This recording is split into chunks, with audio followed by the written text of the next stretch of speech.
میں سادات کی یا علماء کی بات نہیں کرتا، آپ کی اور اپنی کرتا ہوں۔ اور پتر میں پھر اپنی منافقت پہ بھی حیران ہوں کہ ہم کتنے بڑے منافق لوگ ہیں۔ یہاں بیٹھے اگر کسی بندے نے میٹرک کیا ہے تو اس نے 10 سال ہر صبح ہفتے میں 6 بار یہ دعا پڑھی اور مہینے میں 28 بار یہ دعا پڑھی، ٹھیک ہے، 26 بار یہ دعا پڑھی ایک مہینے میں، ٹھیک ہے جی۔ اور اگر یہاں کوئی بیٹھا مڈل ہے تو اس نے 8 سال یہ دعا پڑھی، اور یہاں بیٹھا اگر کوئی پرائمری پاس ہے تو اس نے 5 سال دعا پڑھی، لیکن کیا بالکل الٹ حضرت صاحب۔ دعا کیا پڑھی؟ ہو میرا کام غریبوں کی حمایت کرنا۔ صبح پڑھتے کیا رہے ہیں؟ ہو میرا کام غریبوں کی، لیکن منافق کتنے بڑے ہیں ہم، حمایت کیا کرنی ہے، ہم تو غریب کے جنازے پہ بھی نہیں جاتے ہیں، اتنی منافقت ہے ہم میں۔ بلکہ اس ملک میں تو الٹی گنگا بہ رہی ہے، جن قانون نے سارے دے سارے غریباں لیے۔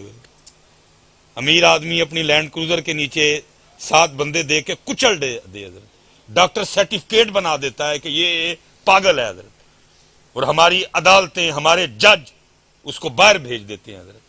لیکن حضرت اگر سائیکل چور پکڑا جائے تو تھانے والے بھی لتر مارتے ہیں اور اس کو آگے تک بھی لتر پڑتے ہیں۔ کبھی کسی تھانے دار نے کو 4 بندوں کو یہ دیکھنے کے لیے نہیں بھیجا یار نے سائیکل چکی ویکو یہ گھر دے لات کے دینے، کیونکہ یہاں سارے کے سارے قانون امیر کے لیے، ادھر کوئی بھی قانون ہے۔ لیکن بھائی غریبوں دل نہیں چھوٹا کرنا، ان قریب ایک ایویں دی بھی کچہری لگنی ہے جتھے جج جو آپ ہی ہوئے گا، اتھے پاکستانی جج نہیں ہون گے، اتھے وہ جج آپ ہی ہوئے گا۔ اور پھر کیا ہوگا وہ قرآن میں پہلے کہہ رہا ہے یوم تبلی السرائر فما له من قوت ولا ناصر علمت نفس ما قدمت واخرت۔ آپ ہی سارا کچھ، دل نہ چھوٹا کریے۔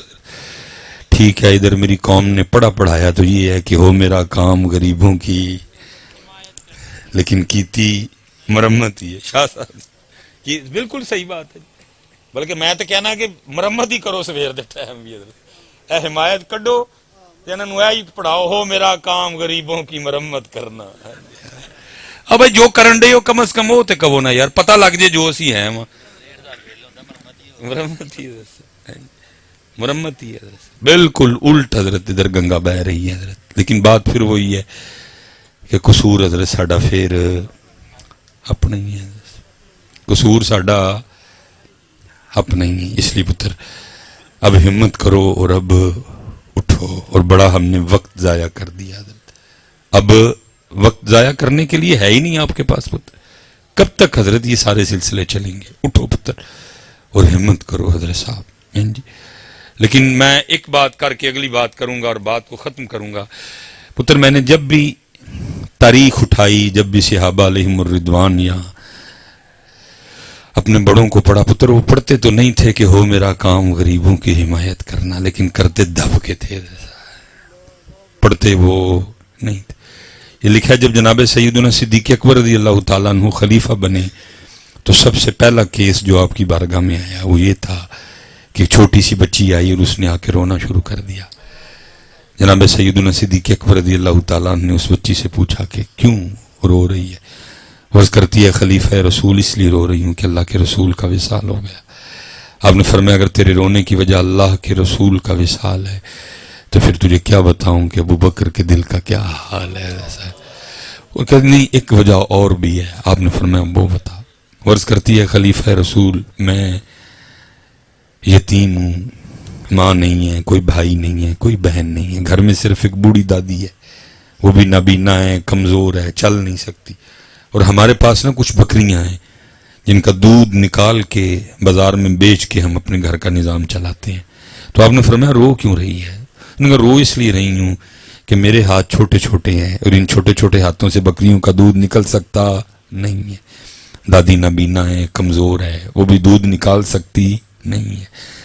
رو اس لیے رہی ہوں جب تک اللہ کے رسول اپنی حیات ظاہری کے ساتھ ہم میں موجود تھے، آپ روز ہمارے گھر تشریف لایا کرتے تھے اور ہمیں بکریوں کا دودھ نکال کے دیا کرتے تھے۔ پتہ نہیں پتر اسی کے پیچھے ٹر پائے، ہم نے کون سی عادات اور کون سے طریقے اختیار کر لیے حضرت. غصے دے پرے دے ہر ویلے ایک دوسرے دے گل میں پڑن نو تیار ہے حضرت صاحب. حالا جنہاں نہ غصہ کرنا سی انہاں نہ کیتا کوئی نہیں, غصے ایک دوسرے نہ کیتی بیٹھے ہیں حضرت. آپ کا غصہ, آپ کا ڈانڈ, آپ کا قد, آپ کی جوانی کشمیر کے کام آ سکی نہیں حضرت. مجھے نہیں پتا حضرت ادھر سے کشمیر کا کتنا فاصلہ ہے. اگر میں کبھی سیالکوٹ میں ہوں اور میں کینٹ جاؤں لاری اڈے والے راستے سے حضرت, تو جیسے ہی KFC کراس کرو تو آگے ایک بورڈ آتا ہے جس کے اوپر لکھا ہے کہ جموں 32 کلومیٹر حضرت. تو جب میں اس 32 کو پڑھتا ہوں تو میرے دل میں 32 چھید ہوتے ہیں حضرت کہ یار ساڑھے تو صرف وہ 32 میل دور نے. چیخ دے رہے, کرلاندے رہے, کشمیر بنے گا پاکستان, کشمیر بنے گا لیکن ہم نے ان کے لیے کچھ بھی کیا؟ ہمارے غصے ان کے کام آ سکے؟ اسی جدو بھی غصہ کڈیا بھرا تے کڈیا, پنیویں نے مامے تے کڈیا, چاچے نے بھتیجے تے کڈیا. یہی کر رہے ہیں اور کیا کر رہے ہیں. اقبال نے تو کہا تھا ہو ہلکا ہے یاراں تو برے شم کی طرح نرم, رزم حق کو باطل ہو تو فولاد ہے مومن. اسی الٹ ہو گئے حضرت, اسی ایک دوسرے لی فولاد ہو گئے, انہاں واسطے اسی نرم پہ گئے. ساڈے غصے, ساڈیاں جوانیاں, ساڈے قد, ساڈے ڈنڈ, ساڈے زور, ساڈا پیسہ, ساڈا اسلحہ فلسطین کے کام آ سکا نہیں, کیونکہ اسی ایک دوجے تو لڑن تو ویلے ہوواں گے تو انہاں والوں ہوواں گے نا حضرت. انہوں نے ہمیں کئی جگہ ایک دوسرے سے لڑا دیا ہے حضرت صاحب. مسلک کی لڑائی, برادریوں کی لڑائی, صوبوں کی لڑائی, رنگوں کی لڑائی, پتہ نہیں کس کس لڑائی میں انہوں نے ہمیں ڈال دیا حضرت. اسی ایک دوجے تو ویلے ہوواں گے تو انہاں لو ہوواں گے نا حضرت. نعرے مارتے رہے کشمیر بنے گا پاکستان, آک کے حضرت انہوں نے بھی نعرہ مارنا چھڑ چھڑن. وہ بھی کوئی نہیں کہتے کشمیر بنے گا پاکستان, اب وہ بھی کہتے ہیں کشمیر بنے گا خود مختار. کھپے جان پاکستانی حضرت صاحب 77 سال حضرت وہ روتے رہے آپ کا اور میرا نام لے کے حضرت. کوئی نہیں حضرت. ستی قوم حضرت صاحب, پتہ نہیں یہ قوم کب جاگے گی, اس قوم کو کب ہوش آئے گی اور کیسے آئے گی حضرت صاحب. کتنے کتنے بڑے طوفان آ کے گزر گئے یار. ملک کی سڑک سڑک بک گئی, ملک کی گلی گلی بک گئی, ادارے بک گئے حضرت. کوئی وہ میں اکثر کہتا ہوں حضرت, وہ کسی نے مجھے ایک فلسطینی بچی کا کلپ بھیج دیا حضرت. توبہ یا اللہ, قربان ان کے حوصلے پہ بھیجی. اس طرف دنیا کا جدید ترین اسلحہ ہے اور ان کے ہاتھوں میں چھوٹے چھوٹے کنکر ہیں حضرت. جدید ترین اسلحہ, مقابلہ, چھوٹے چھوٹے کنکر, لیکن لڑ رہے ہیں حضرت. اور وہ اس پہ ڈٹے ہوئے ہیں کہ جب تک ایک فلسطینی بھی زندہ ہے ہم ان صہیونیوں کو بیت المقدس پہ قبضہ کرنے دیں گے نہیں حضرت. ڈٹے کھڑے ہیں حضرت صاحب. روز شہادتیں ہوتی ہیں حضرت, ہزاروں شہادتیں ہوتی ہیں حضرت صاحب روز. ہمارے ادھر حضرت ایک مرتا ہے دفنانے کے لیے اس کو 2000 بندہ آتا ہے حضرت, لیکن ادھر کیا ہے, شہادتیں 2000 ہیں, دفنانے والا ایک ہے حضرت. بلڈوزر پہ چڑھا ہوا ہے, ایک بار میں اٹھاتا ہے, جتنے اٹھائے جاتے ہیں اٹھا کے اجتماعی قبر میں ڈال دیتا ہے. مجھے نہیں پتا آپ کے دلوں کی کیا کنڈیشن ہے, آپ کے دلوں کا کیا حال ہے حضرت, لیکن پتر میرا قد بڑا چھوٹا ہے, میں گجر پتر ہوں اور الفاظ کا ذخیرہ میرے پاس کوئی اتنا زیادہ نہیں ہے, بات کرتے ہوئے ڈر لگتا ہے. لیکن میں پتر اتنا ضرور کہوں گا, تیرے دل کا مجھے نہیں پتا, لیکن رسول پاک کا دل مبارک اس وقت بڑی تکلیف میں. حضور کا دل مبارک اس وقت, ہم تو اکٹھے ہوتے ہیں, لگیاں نے موجاں ہون لائی رکھی سونیاں, فلانا ٹمکانا کر کے اپنے اپنے گھروں کو چلے جاتے ہیں ہم سارے, لیکن نبی علیہ السلام کا قلب مبارک اس وقت ہے. دیکھو نا, جب تھے نہیں حضور تو تب سر انور سجدے میں رکھ رکھ کے رویا کرتے تھے میری امت میری امت. جب آج ہر روز ہزاروں شہادتیں ہوتی ہیں تو قلب مصطفیٰ پہ کیا گزرتی ہوگی حضرت, کس حال میں ہوگا قلب مصطفیٰ حضرت. کسی کو ہے ہی کوئی نہیں, سب کو اپنی اپنی موجوں کی پڑی ہے, کسی کو گڈیوں کی پڑی ہے, کسی کو موجوں کی پڑی ہے حضرت. تو مجھے کسی نے ایک فلسطینی بچی کا کلپ بھیجا حضرت, میں نے وہ کلپ دیکھا, وہ گھر تھا حضرت, وہ ڈرون سے فائر کیا گیا تھا راکٹ. ظاہر ہے جی ٹیکنالوجی کی وہ اس وقت پتہ نہیں کہاں سے کہاں چلے گئے, اس چھوٹے سے راکٹ نے گھر کی دھجیاں اڑا دی ہیں حضرت, سارے کا سارا گھر زمین بو. شہادتیں ہو گئی. اپنی مدد آپ کے تحت انہوں نے حضرت اس سارے ملبے کو اٹھایا, امی ابو بھائی بہن دادا دادی سب شہید ہو چکے تھے, لیکن اللہ کی کرنی میں ایک چھوٹی سی بچی بچ گئی حضرت. اب وہ کلپ کیا تھا, امی ابو بھائی بہن دادا دادی سارے سفید لباس پہنے لیٹے ہیں اور منتظر رہیں کہ جنازہ ہو اور ہم جنت کے لیے نکلی تنے تنہا وہ بچی ہے، لیکن حضرت اس کلپ نے ایک دفعہ دل کو ہلا کے رکھ دیا. رو ضرور رہی تھی لیکن روتے ہوئے وہ پڑھ کیا رہی تھی؟ وہ قرآن پڑھ رہی تھی. رو رہی تھی لیکن پڑھ کیا رہی تھی؟ میں حیران رہ گیا کہ اتنی چھوٹی سی بچی اتنی مصیبت میں اور اس کو قرآن یاد ہے.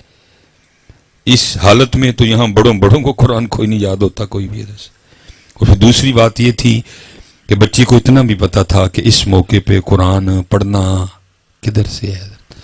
اور پھر تیسری بات یہ تھی کہ وہ جیسے جیسے قرآن پڑھتی تھی مضمون بدلتا تھا، اس کے چہرے کے رنگ بھی بدلتے تھے. پتہ لگ رہا تھا وہ صرف پڑھ نہیں رہی، اس کو پتا ہے کہ میں کیا پڑھ رہی ہوں. حضرت اب سارے لیٹے ہیں اور وہ پڑھ کیا رہی ہے؟ وَلَا تَقُولُوا لِمَن يُقْتَلُ فِي سَبِيلِ اللَّهِ أَمْوَاتٌ بَلْ أَحْيَاءٌ وَلَكِنْ لَا تَشْعُرُونَ وَلَنَبْلُوَنَّكُمْ بِشَيْءٍ مِّنَ الْخَوْفِ وَالْجُوعِ وَنَقْصٍ مِّنَ الْأَمْوَالِ وَالْأَنفُسِ وَالثَّمَرَاتِ وَبَشِّرِ الصَّابِرِينَ. حضرت صاحب دکھ اس بات کا ہے کہ اس 6 یا 7 سال کی بچی کو تو پتہ چل گیا کہ اب کیا پڑھنا ہے، لیکن ہمیں ابھی بھی کوئی نہیں پتہ چلا کہ اب کیا پڑھنا ہے. ربیع الاول بھی گزر گیا، ربیع ثانی بھی گزر جائے گا، لیکن ہم بدلے ہم وہی پڑھ رہے ہیں. لگیاں نے موجاں ہون لائی رکھی سوڑے، چڑی ہوئی گڈی نو چڑھائی رکھی سوڑے. پتہ نہیں اس قوم نے بس اتر آ گیا سب، پتہ نہیں اس قوم نے کب حضرت ان گڈیوں اور موجوں سے آگے آنا ہے. حضرت صاحب کب اس قوم نے حقیقت کی طرف آنا ہے، کب اس قوم میں سنجیدگی آئے گی. حضرت کب یہ قوم جو ہو گیا، جو ہو رہا ہے اور جو ہونے والا ہے اس کی طرف آئے گی. حضرت کب تک ہم انہی خواب و خیالوں میں رہیں گے کہ دو موجاں تے گڈیاں نکلنیاں نے ساڈے وچ. اللہ کیڑیاں موجاں یار اور کیڑیاں گڈیاں. حضرت صاحب سیدہ عائشہ پاک رضی اللہ تعالیٰ عنہ اماں جان سے کسی نے پوچھا تھا کہ رسول پاک کے گھر کی کوئی بات تو سنائیں. فرمایا کیا سناؤں؟ وہ پاک گھر تو ایسا تھا 3 چاند گزر جایا کرتے تھے، چولہا نہیں جلتا تھا. حضرت چولہا تو بہت بڑی بات ہے. کئی راتیں کاشان نبوت میں پتر ایسی گزری کہ دیے میں ڈالنے کے لیے تیل نہیں ہوتا تھا. حضرت اور امت کو موجوں اور گڑیوں کی پڑی ہوئی ہے. حضرت لیکن پتر میں گفتگو ختم کر رہا ہوں. 3 مہینے چولہا جلا نہیں، کئی راتیں دیے میں ڈالنے کے لیے تیل بھی ہوتا. لیکن پتر لکھا ہے کہ جب رسول پاک علیہ الصلوۃ والسلام کا وصال ہوا تو آپ کے اسی سونے اور پاک گھر میں آپ کی اپنی ذاتی تلواروں کی تعداد تھی 12. کتنی تلواریں تھی جی؟ تو پھر میں اکثر پوچھتا ہوں کہ جس نبی پاک کے گھر 3 مہینے چولہا نہ جلے لیکن تلواریں پڑی ہوں 12، تو پھر ان کی امت گڈیوں اور موجوں والی امت کیسے ہو سکتی ہے؟ پھر ان کی امت لنگر والی امت کیسے ہو سکتی ہے؟ یہ امت تو تلواروں والی امت تھی. حضرت لیکن بن کون سی گئی؟ موجہ والی، لنگر والی. تلواریں امت بھول گئی. حضرت صاحب میں وہ پھر بچوں کو اکثر کہتا ہوں میں پھر جا رہا ہوں صرف پتر تلواریں دیکھنے جا رہا ہوں، کیونکہ وہ ایک بار دیکھی تھی وہ آگ آج بھی لگی ہوئی ہے. میں استنبول گیا توپ کاپی میوزیم، حالہ مجھے نہیں پتا تھا حضرت کہ یہ معاملہ بھی ہے.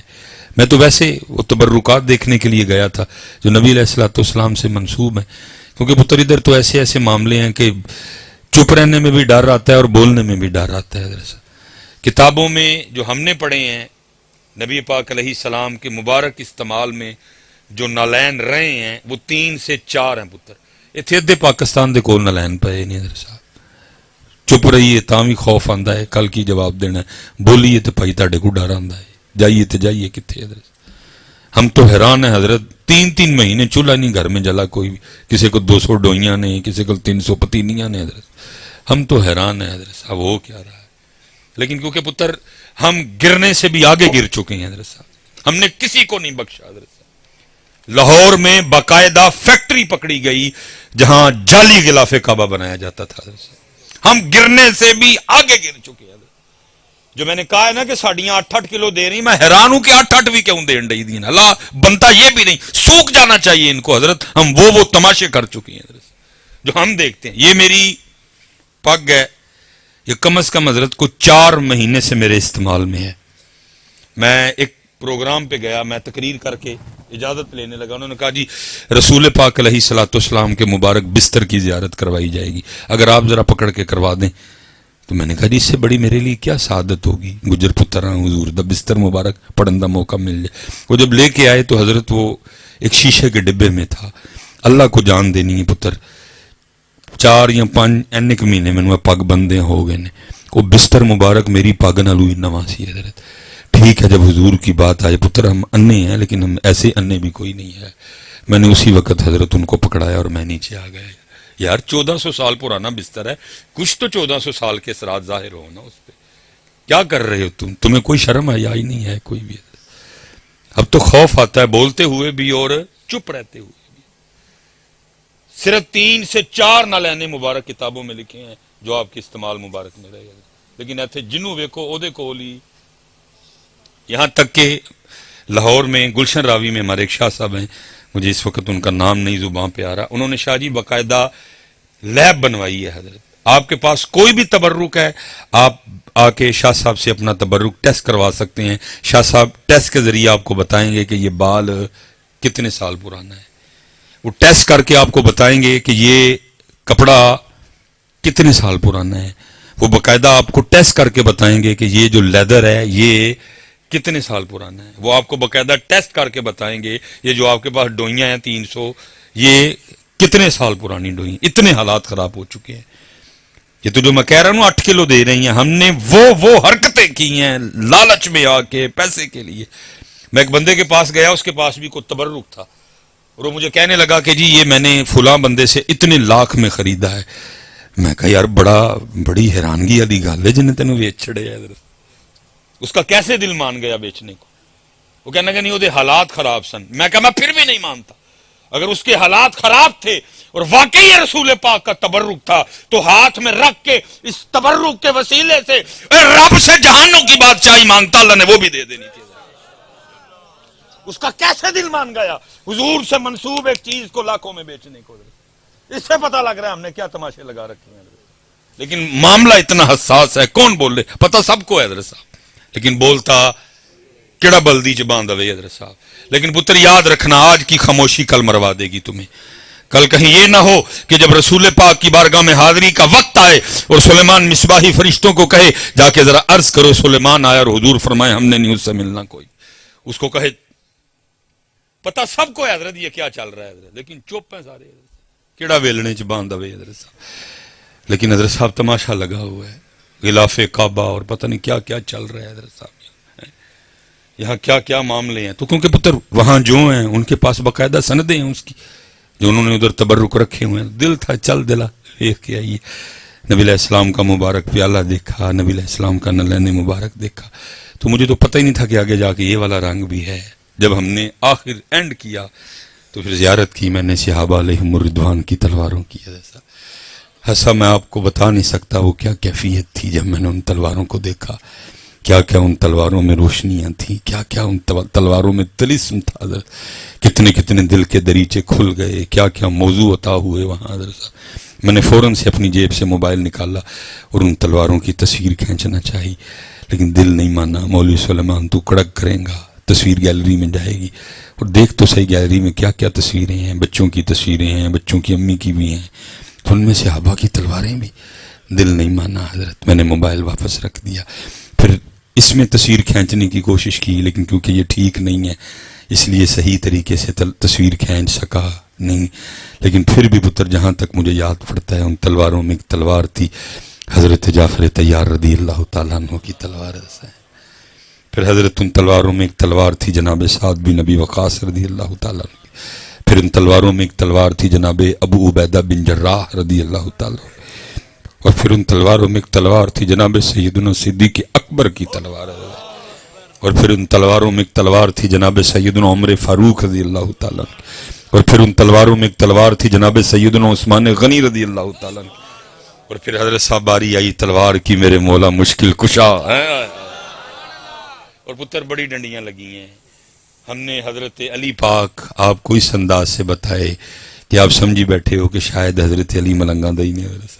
حالہ ان کا کیا تعلق حضرت جڑے سچے ملنگ نے میں انہوں دی گل نہیں کرتا باقی ان کا کیا حضرت علی سے تعلق.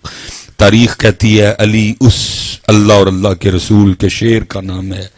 علی اس جنگجو کا نام ہے کہ جنہوں نے اپنی ذوالفقار سے 40,000 کافروں کی گردنیں اڑائی تھی. حضرت صاحب منہ سے 40,000 ایویں ہی نکل گئے. 40,000 تھوڑی تعداد ہے. بڑا مجمع بیٹھا ہے حضرت نظر ساتھ چھوڑ رہی ہے پیچھے تک لوگ کھڑے ہیں لیکن یہ پھر بھی 40,000 ہوں گے. 40,000 کافروں کی گردنیں میرے مولا مشکل کشا نے اپنے ہاتھ سے اڑائی. حضرت کون ہے بدر کا ہیرو؟ حضرت کون ہے احد کا ہیرو؟ حضرت کون ہے خیبر کا ہیرو؟ کون ہے خندق کا ہیرو؟ آپ جس طرف دیکھیں گے آپ کو ایک ہی ذات نظر آئے گی علی علی علی علی. حضرت یا علی ہیں جی یا علی ہیں جی 40,000 کافروں کی گردنیں اڑائی حضرت مولا مشکل کشا رضی اللہ تعالیٰ نے. اور پھر لکھا ہے حضرت پھر آگے باری آئی ایک ایسی سونی تلوار کی کہ جس نے مذاکیر لیول پہ پہنچا دیا اور وہ تلوار تھی جناب سیدنا امیر حمزہ رضی اللہ تعالیٰ عنہ. آپ کبھی توپ کاپی جائیں گے اور آپ دیکھیے حضرت اپنی آنکھوں سے وہ مبارک تلوار ویسے دیکھنے میں عام تلواروں سے بڑی ہے حضرت. اور پھر جب میں نے کتابوں میں پڑھا تو کتابوں میں لکھا تھا کہ حضرت سیدنا امیر حمزہ رضی اللہ تعالیٰ عنہ کی تلوار کا وزن تھا 35 کلو 35 kg. بڑے بڑے جوان ہیں ادھر حضرت لیکن شاید کوئی اڈا جوان ہوئے جڑا 35 کلو دی تلوار چک لوے حضرت. اور پھر صرف چوک ہی نہ لوے بلکہ چلائے بھی اور پھر صرف چلائے بھی نہ بلکہ سیر لائے بھی. صرف غزوہ احد میں 31 سر امیر حمزہ رضی اللہ تعالیٰ عنہ نے اپنی اس سونی تلوار سے اتارے. اور پھر کتابیں دوسری بات لکھتی ہیں کہ سیدنا امیر حمزہ رضی اللہ تعالیٰ عنہ اس شخصیت کا نام ہے کہ جو ایک تلوار سے نہیں بلکہ 2 تلواروں سے لڑا. 70 کلو تو آپ کی تلواروں کا وزن تھا حضرت صاحب. اور لکھا ہے کہ سیدنا امیر حمزہ رضی اللہ تعالیٰ عنہ اتنے جنے تھے کہ جب آپ گھوڑے پر بیٹھا کرتے تھے تو آپ کے مبارک قدم